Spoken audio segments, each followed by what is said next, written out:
एक बार भगवान शंकर पार्वती जी एवं नारद जी के साथ भ्रमण हेतु चल दिए। वे चलते चलते चैत्र शुक्ल तृतीया को एक गांव में पहुंचे। उनका आना सुनकर ग्राम की निर्धन स्त्रियां उनके स्वागत के लिए थालियों में हल्दी अक्षत लेकर पूजन हेतु तुरंत पहुंच गयीं। पार्वती जी ने उनके पूजा भाव को समझकर सारा सुहाग रस उन पर छिड़क दिया। वह अटल सुहाग प्राप्त कर लौटी। धनी वर्ग की स्त्रियां थोड़ी देर बाद अनेक प्रकार के पकवान सोने चांदी के थालों में सजाकर पहुंची।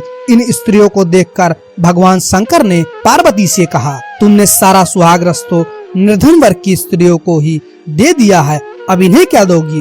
पार्वती जी बोली, प्राणनाथ, उन स्त्रियों को ऊपरी पदार्थों से बना रस दिया गया है, इसलिए उनका रस धोती से रहेगा, परंतु मैं इन धनी वर्ग की स्त्रियों को अपनी अंगुली चीरकर रक्त का सुहाग रस दूंगी, जो मेरे समान सौभाग्यवती हो जाएंगी। जब इन स्त्रियों ने पूजन समाप्त कर लिया, तब पार्वती जी ने अपनी अंगुली चीरकर उस रक्त को उनके ऊपर छिड़क दिया। जिस पर जैसे छींटे पड़े, उसने वैसा ही सुहाग पा लिया। इसके बाद पार्वती जी अपने पति भगवान शंकर से आज्ञा लेकर नदी में स्नान करने चली गई। स्नान करने के पश्चात बालू की शिव जी की मूर्ति बनाकर पूजन किया, भोग लगाया तथा प्रदक्षिणा करके 2 कड़ों का प्रसाद खाकर मस्तक पर टीका लगाया। उसी समय उस पार्थिव लिंग से शिव जी प्रकट हुए तथा पार्वती को वरदान दिया, आज के दिन जो स्त्री मेरा पूजन और तुम्हारा व्रत करेगी, उसका पति चिरंजीवी रहेगा तथा मोक्ष को प्राप्त होगा। भगवान शिव यह वरदान देकर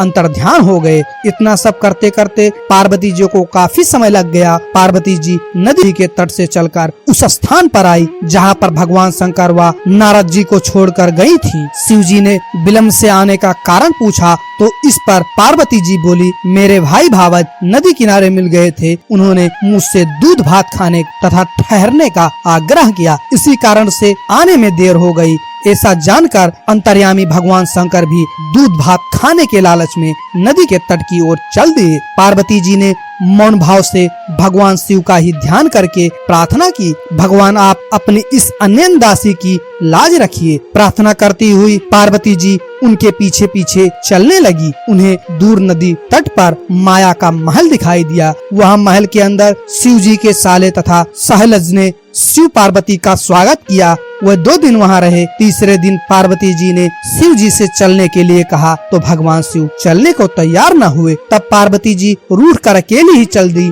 ऐसी परिस्थिति में भगवान शिव को भी पार्वती के साथ चलना पड़ा। नारद जी भी चल दिए। चलते चलते भगवान शंकर बोले, मैं तुम्हारे मायके में अपनी माला भूल आया। माला लाने के लिए पार्वती जी तैयार हुई तो भगवान ने पार्वती जी को न भेजकर नारद जी को भेजा। वहाँ पहुँचने पर नारद जी को कोई महल नजर नहीं आया। वहाँ दूर दूर तक जंगल ही जंगल था। सहसा बिजली कौंधी नारद जी को शिव जी का माला एक पेड़ पर टंगी दिखाई दी। नारद जी ने माला उतारी और शिव जी के पास पहुंचकर यात्रा कर कष्ट बताने लगे। शिव जी हंसकर कहने लगे, यह सब पार्वती की ही लीला है। इस पर पार्वती जी बोली, मैं किस योग्य हूँ, यह सब तो आपकी ही कृपा है। ऐसा जानकर महर्षि नारद जी ने माता पार्वती तथा उनके पतिव्रत प्रभाव से उत्पन्न घटना की मुक्त कंठ से प्रशंसा की। अगर ये कहानी आपको अच्छी लगती है, प्लीज लाइक करें, शेयर करें और इस चैनल को सब्सक्राइब करके अपने भाई का सपोर्ट करें। Thank you. जय माता दी, जय श्री कृष्णा, जय श्री राम, जय हिंद दोस्तों।